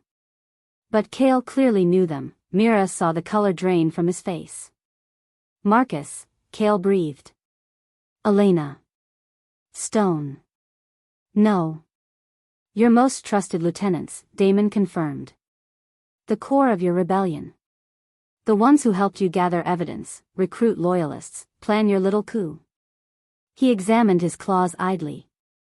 Every single one of them answered to my spy. Every meeting you held, every message you sent, every name you recruited, I knew it all. Your rebellion was never real. It was my entertainment. You bastard, Cale lunged against the spears holding him, earning a fresh line of blood across his throat. They trusted me. They trusted a fool. Damon grabbed Marcus by the hair, yanking his head back. And now they'll die for it. No. Damon, stop, take me instead, Damon. Damon's claws flashed. Blood sprayed across the snow. Marcus crumpled, his throat torn open, dead before he hit the ground. Cale screamed. Elena was next. She tried to speak through her gag, her eyes finding Cale's, something like forgiveness in her gaze before Damon's claws opened her chest. She fell beside Marcus, her blood steaming in the cold morning air. Stone didn't look away. He met his death with his eyes open, staring at Damon with pure hatred until the light left them. 3 bodies in the snow. 3 lives ended in seconds. Cale hung between his captors, making sounds that weren't words anymore, raw, animal sounds of grief and rage. Let this be a lesson, Damon said, wiping his claws on Stone's clothes. There is no rebellion. There is no hope. There is only me. He turned back to Caden. Now. Where were we? Mira moved. She didn't think. Didn't plan. Her body simply acted, throwing itself between Damon and Caden, her hand diving into the pouch at her hip and closing around the vial of Shadowbane. She pressed it against her own throat. Everyone froze. Damon's hand stopped inches from Caden's face. The soldiers went still. Even Cale's broken sobbing quieted. Mira couldn't speak. Couldn't threaten, couldn't negotiate, couldn't explain. But she met Damon's empty eyes with every ounce of defiance in her body, and she knew her message was clear. Touch him, and I swallow this. Your precious moonborn dies. Your blood magic loses its prize. Because she understood now. Had understood since Nerissa's cavern. Damon hadn't been hunting Caden for 5 years just to kill him. If he'd wanted the boy dead, he could have murdered him in the palace alongside his family. He wanted something else. Something that required Caden alive. And Mira was betting everything that she knew what it was. Damon studied her. Those empty eyes moved across her face, reading something there that made his smile return, wider this time. Darker. Clever little Omega. He sounded almost impressed. You figured it out, haven't you? He stepped closer. The soldiers shifted nervously, but Damon waved them back. Leave us. Your Majesty. I said leave us. The soldiers retreated several paces, creating a bubble of privacy around Damon, Mira, and Caden. Cale remained pinned, but far enough away that he couldn't hear what came next. Damon leaned in close. So close Mira could smell him, something sweet and rotten beneath expensive perfume. His breath was cold against her ear. The blood magic requires a moonborn sacrifice, he whispered. But not just any sacrifice. The child must be ripe, old enough for his power to fully manifest, young enough for it to still be malleable. 5 years. That's how long I've waited. That's how long I've let him run and hide and believe he might escape. His hand came up, stroking her cheek with mock tenderness. Myra's skin crawled, but she didn't flinch. Didn't move. The vial stayed pressed against her throat. The winter solstice is in 3 days, Damon continued. The longest night of the year. When the moon goddess is at her weakest and the old magics are at their strongest. That's when I'll drain every drop of power from his little body. That's when I'll consume the moonborn gift and make it my own. He pulled back slightly, meeting her eyes. I'll be immortal, little Omega. Unstoppable. I'll rule the 5 territories for 1,000 years, and no one will ever threaten my throne again. Myra's hand trembled on the vial. Her fingers ached from gripping it so tightly. But you, Damon murmured. You're special too, aren't you? A vessel. A carrier of pain. I felt it the moment I saw you, that gift hiding beneath your silence. His smile turned hungry. After I consume the boy, I'll have use for you. You'll spend eternity as my personal pet. Unable to scream, unable to die. Taking all the pain I don't want to feel, carrying all the damage I don't want to bear. He stroked her cheek again. I'll make you watch while I sacrifice him. I want you to see exactly what your defiance has cost. Myra's grip on the vial faltered. She couldn't let that happen. Couldn't let Caden be sacrificed, couldn't let Damon become something worse than he already was. But what could she do? The vial was her only leverage, and if she swallowed it, Caden would die. Either way, Caden would die. Damon saw the realization in her eyes. His smile widened. There it is. That moment when hope dies. He wrapped his fingers around her wrist, gently, almost lovingly. Give me the vial, little Omega. This game is over. His grip tightened. A horn blast shattered the air. The sound was enormous, impossible, echoing off the mountains like the voice of a god. It cut through the morning stillness and made even Damon freeze. Then another horn answered. And another. From the east, wolves poured over the ridge. Hundreds of them. More. They came like a silver tide, their armor gleaming in the dawn light, their banners snapping in the wind. And those banners. Myra's heart stopped. Silver wolves on fields of white. The sigil of the Blackwood line. No, Damon breathed. That's impossible. At the head of the army rode a wolf unlike any Mira had ever seen. Massive, scarred, one eye a ruined pit of scar tissue. The wolf shifted mid-stride, and a woman emerged, tall, battle-hardened, her remaining eye blazing with fury. She wore silver armor and carried a sword that gleamed like moonlight. Her face was a map of violence, scars crossing scars, but her features were unmistakable. She looked like Caden. Like Orion. The old guard, Kale gasped. Vara, she's alive. General Vara Blackwood. Orion's sister. The Alpha who had vanished the night of the massacre, presumed dead along with the rest of the royal line. Caden's aunt. Vara's voice rang out across the battlefield, amplified by something more than lungs alone. Damon Voss. You murdered my brother. You slaughtered my family. Today you answer for your crimes. She raised her sword. Behind her, the old guard raised their weapons as one.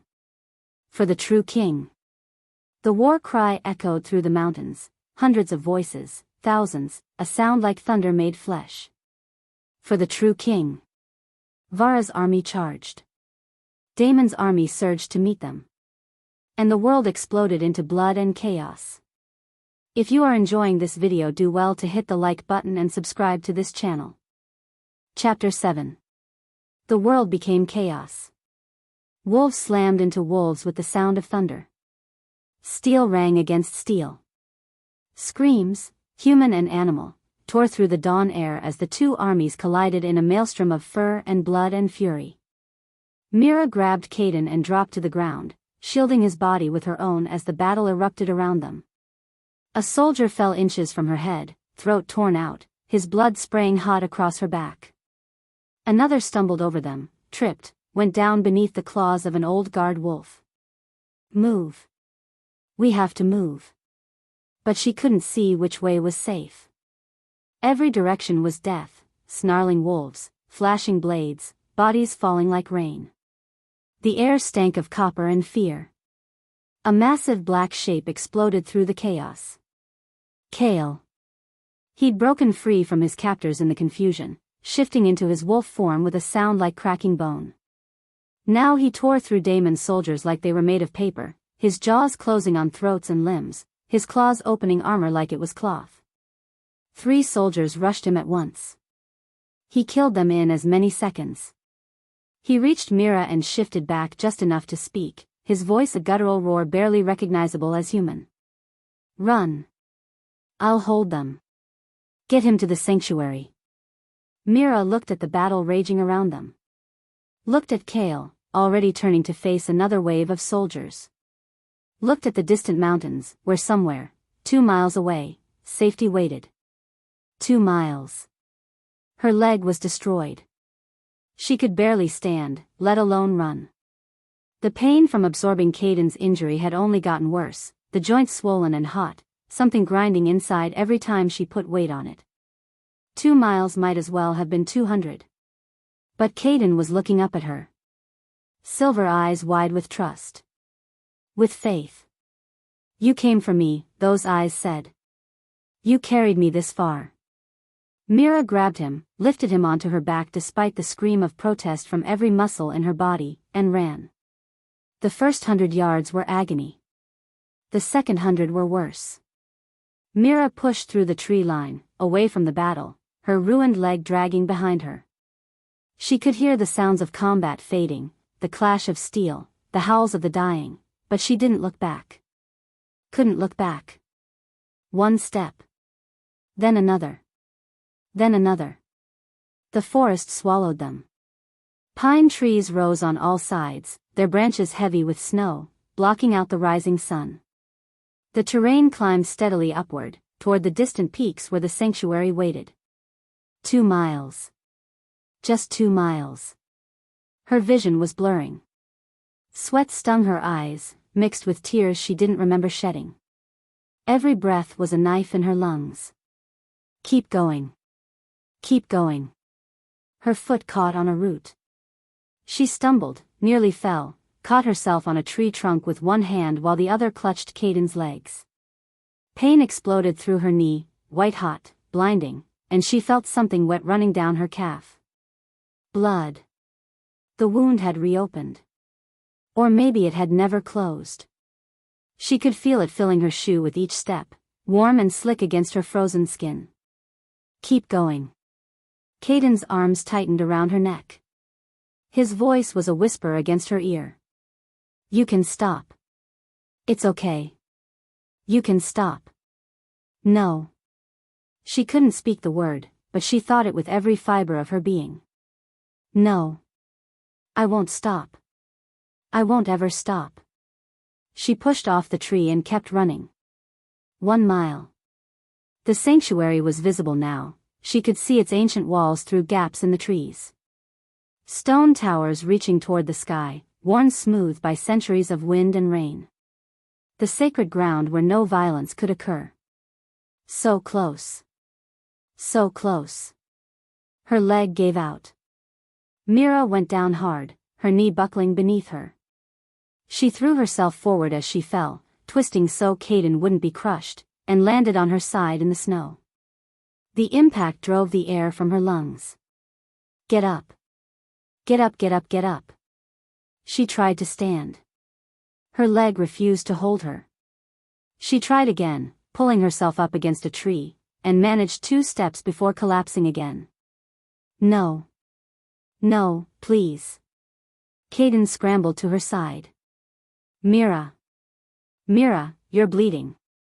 She was. She could see it now, the snow beneath her staining red, the blood running freely from her ruined leg. Too much blood. Far too much. Get up. She couldn't. Then she heard it. Pause. Massive pause, pounding through the snow. Coming fast.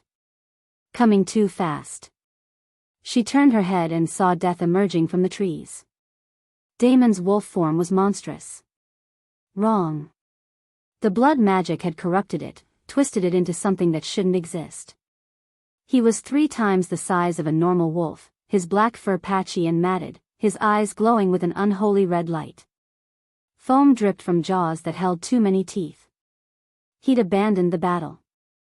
Left his army to fight the old guard while he pursued the only prize that mattered. Caden. The dire wolf covered the distance between them in seconds. Mira tried to move, tried to put herself between the monster and the boy, but her body had nothing left to give. A massive paw caught her across the chest. She flew. The impact against the tree shattered something inside her, ribs, she thought, maybe her spine. Pain exploded through her body, followed by a strange numbness. She slid down the trunk, leaving a smear of blood on the bark, and crumpled into the snow. She couldn't move. Couldn't breathe. Could only watch as Caden rolled across the ground from the force of the blow, coming to rest in a heap 10 feet away. Damon shifted. The transformation was grotesque, bones cracking and reforming, skin stretching, that monstrous wolf body condensing into human shape. When it was done, Damon stood naked in the snow, his perfect features unmarred by the violence he'd just committed. He wasn't even breathing hard. No more games, little prince. He walked toward Caden with casual ease, stepping over Myra's broken body without a glance. No more running. No more hiding. Caden pushed himself up from the snow. His twisted leg dragged behind him, but he stood. Faced the monster who had killed his family. "I'm not hiding," he said. His voice was small, but it didn't shake. Damon laughed. "What are you going to do? Fight me? You can barely walk." "I'm not going to fight you." Caden's silver eyes began to glow. It started slowly, a faint luminescence in those strange irises, like moonlight reflecting off water. But it built quickly, growing brighter, stronger, until the light spilled out of his eyes and flooded across his face. The moonborn power, Mira realized. He's accessing it. "My papa said my eyes meant something," Caden said. His voice was different now, layered, resonant, as if someone else was speaking through him. "He said he'd tell me when I was older. But I know now." The light spread down his body, silver white and blinding. It traced along his veins, his skin, turning him into something luminous and terrifying. "They mean I'm not afraid of you." Light exploded from the boy. Not a metaphor, actual light, pure and blinding, erupting outward in a wave of moonlit power. It slammed into Damon like a physical force, driving him backward, making him scream. The Alpha King's body convulsed. His skin blistered where the light touched it, smoke rising from his flesh. The blood magic inside him recoiled, fought against the moonborn power, and the conflict was tearing him apart. "No!" Damon shrieked. "This isn't possible, you're not mature enough, the power shouldn't." Another wave of light. Damon fell to his knees, his hands clawing at his own face as the moonlight burned him from within. "It's working," Mira thought. "He's winning." But something was wrong. The light was too bright. Too wild. It pulsed erratically, surging and fading, spiraling out of control. Caden's small body shook with the force of it, his face contorted in pain rather than triumph. Blood dripped from his nose. He can't control it. The power was too much. Too strong for a 5-year-old body to channel. It was burning through him the way fire burned through kindling, consuming him even as it attacked Damon. Caden's legs buckled. He fell to his knees in the snow, still blazing with moonlight, his body convulsing as the power ripped through him. "Mira," he gasped. Blood ran from his eyes now, silver-red tears streaming down his cheeks. "Mira, it hurts, I can't make it stop." No. She couldn't move. Her ribs were broken, her body shattered, her leg a useless ruin of blood and bone. But she moved anyway. Mira didn't know how. Didn't know where she found the strength. She only knew that Caden was dying, not from Damon, but from his own power, and she was the only one who could help. She crawled. Dragged herself through the bloody snow, one agonizing inch at a time. Her broken ribs screamed. Her vision flickered. The world narrowed to a single point, the small boy blazing with killing light. "I'm coming.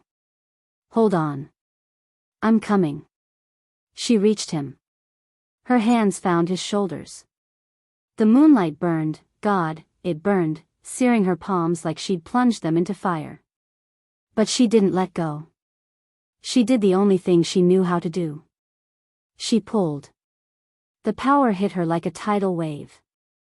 It was nothing like absorbing Caden's pain, nothing like taking his fever or his injury. This was raw, primal energy, the blessing of a goddess, the accumulated power of 500 years. It flooded into her body through every point of contact, and where it touched, everything burned. Mira felt her mind cracking. The moonlight poured through her veins, her muscles, her bones. It was too much. Too vast. Too other. She was a cup trying to hold an ocean, a candle flame trying to contain the sun. She didn't let go. Caden's convulsions slowed. The bleeding stopped. The wild power began to stabilize as she drew off the overflow, pulled the killing excess into her own failing body. "That's it. That's it. Give it to me.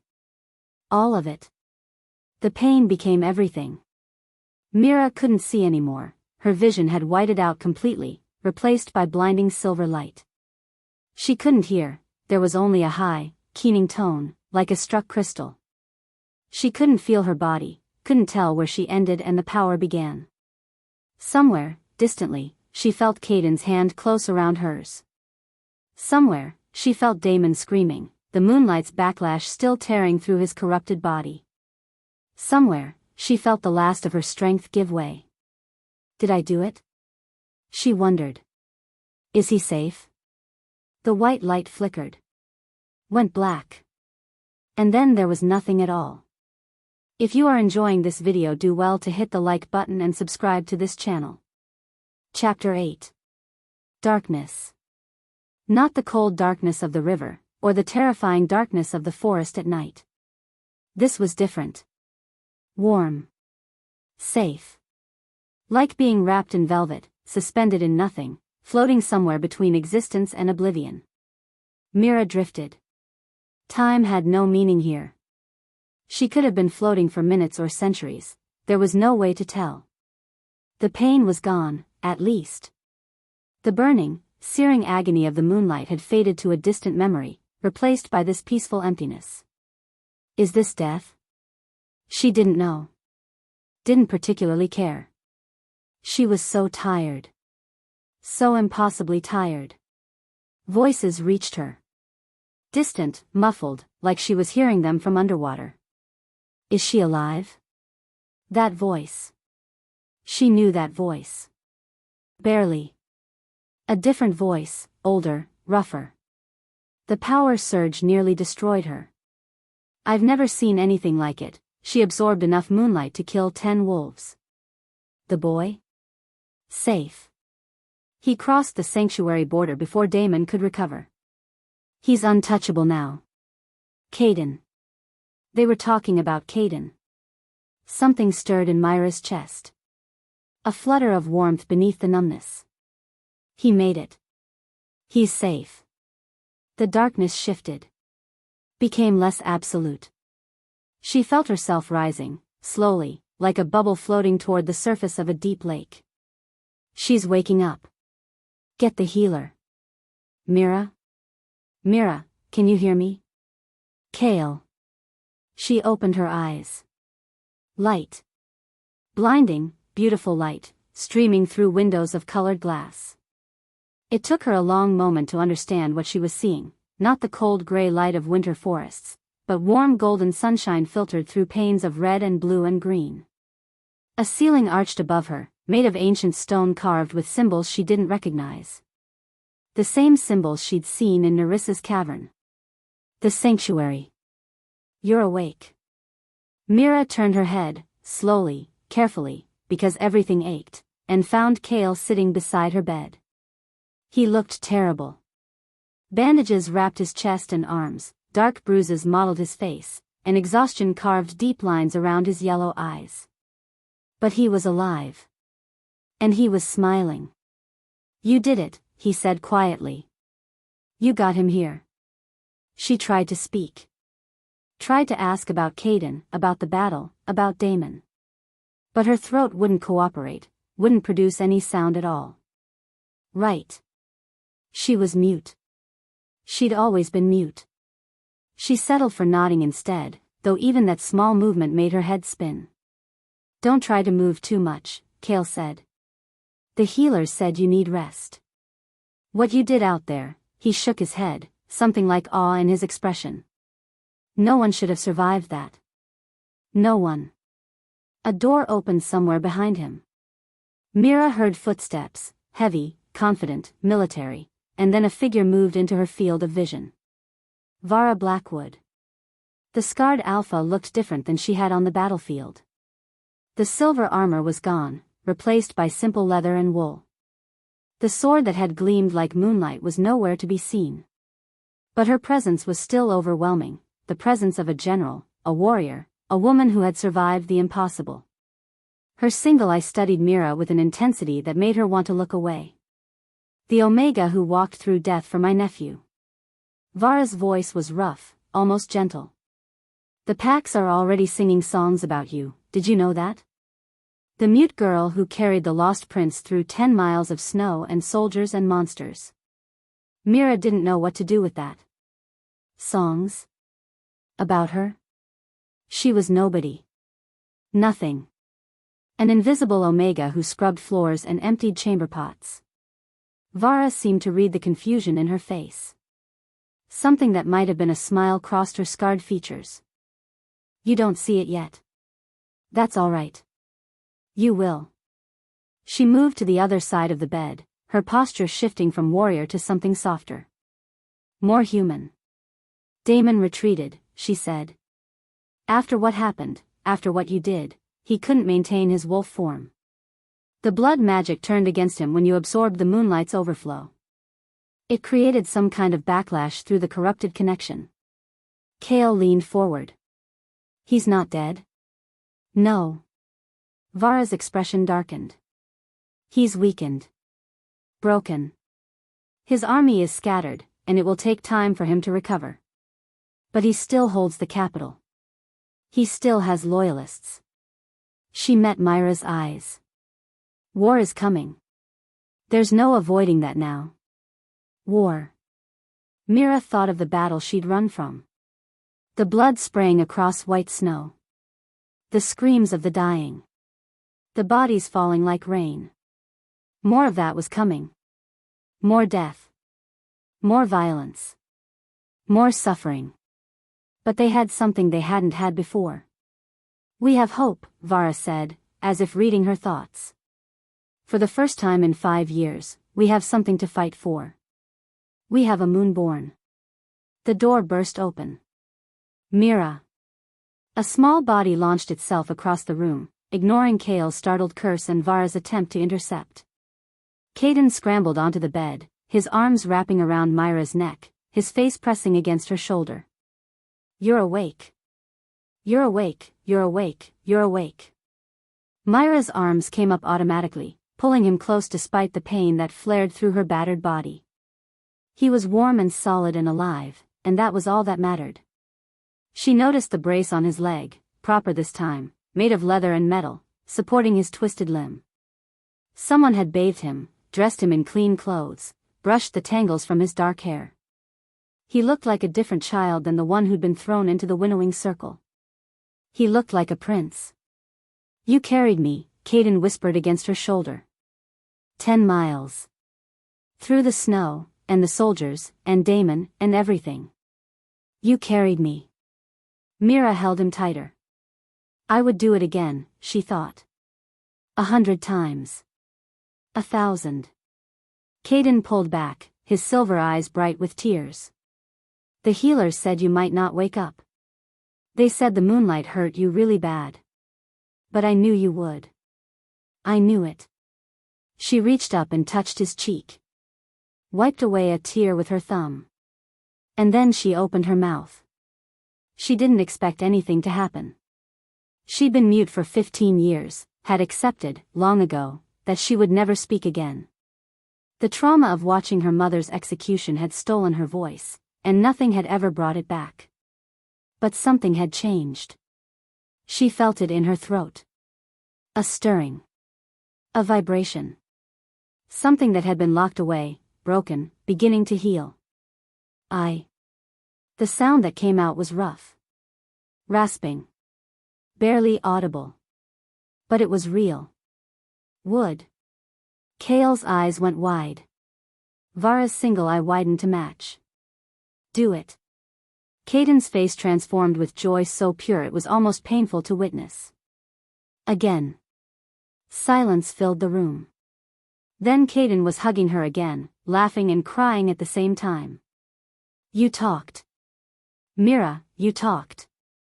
Your voice works. Myra's hand went to her throat, trembling.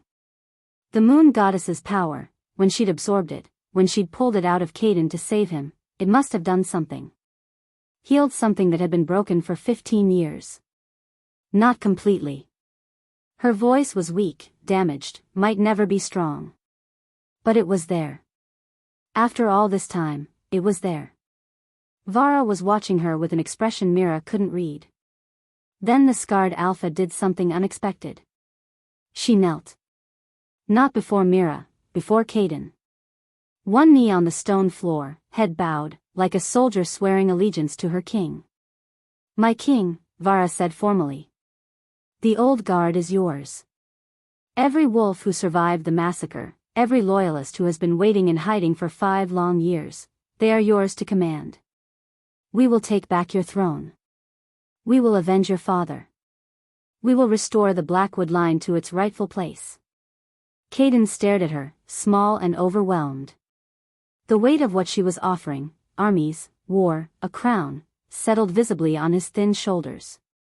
Then he looked at Mira. Only if she stays with me, he said. His voice was firm, certain, more like a king than a frightened child. She's my family now. I won't go anywhere without her. Vara's eye moved to Mira.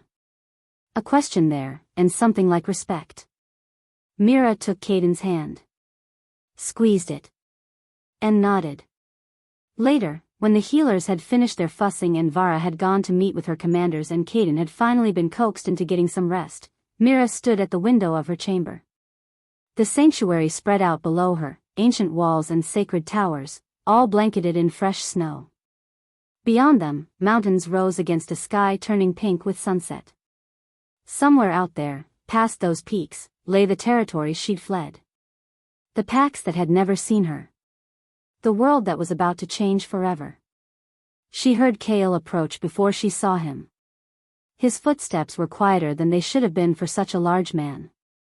He stopped beside her, following her gaze out the window. This isn't over, he said. You know that, right? Damon will recover. He'll rebuild his army, strengthen his blood magic, come for the boy again. What happened today, it bought us time, but not victory. Mira watched the snow fall. Each flake caught the fading light, spinning and dancing before settling on the world below. Then. Her voice was still rough, still barely a whisper. But the words came easier now. I'll carry him, again. Kale turned to look at her. Something shifted in his yellow eyes, surprise, maybe. Or admiration. You won't have to do it alone next time. She met his gaze. This broken enforcer who had served a monster while secretly working for redemption. Who had let her go in that cave? Who had fought through an army to reach her? Could she trust him? After everything she'd seen, everything she'd survived, could she trust anyone? Maybe not. Not yet. But maybe someday she could learn. Mira. Caden's voice echoed from across the room. So much for rest. The boy was standing at another window, his face pressed against the glass, practically vibrating with excitement. Mira, come look. I can see the whole kingdom from here. She turned away from Kale. Away from the war to come, the battles ahead, the uncertain future. All of that could wait. Right now, there was a little boy who wanted to show her something wonderful. She walked toward him. Her legs still ached, would probably always ache, carrying the ghost of the pain she'd taken from him. Her ribs protested with every step. Her body was a map of scars and damage that might never fully heal. But she was alive. Caden was alive. And somewhere deep in her chest, in the place where hope had been dead for 15 years, something new was growing. She reached Caden's side. He grabbed her hand, pointing out the window with barely contained glee. Look. You can see where the sun sets behind the mountains. And there's a frozen lake down there, see it? It looks like silver. And over there. Mira looked. Saw the mountains painted gold and pink and purple. Saw the silver gleam of ice. Saw a world full of danger and beauty and possibility. 10 miles through the snow. Through hunters and monsters and her own breaking body. 10 miles of carrying a child who had no one else to carry him. She'd do it again. 100 times. 1,000. Because some things were worth carrying. Some people were worth saving. Some battles were worth fighting, even when you couldn't win. And some forgotten, invisible, nobody Omegas were destined to become something more. Mira squeezed Caden's hand. Outside, the sun disappeared behind the mountains, and the first stars began to appear. Behind them, in a capital built on blood and betrayal, a wounded king plotted his revenge. Ahead of them, somewhere in the uncertain future, war waited. But here, in this moment, in this sacred place where violence could not reach them, here there was only a woman and a boy, watching the world turn silver with starlight. It was enough. For now, it was enough. I know you enjoyed this video. Do well to hit the like buttons and subscribe to this channel. Drop your thoughts in the comments section below and share your thoughts in the comment section. The end.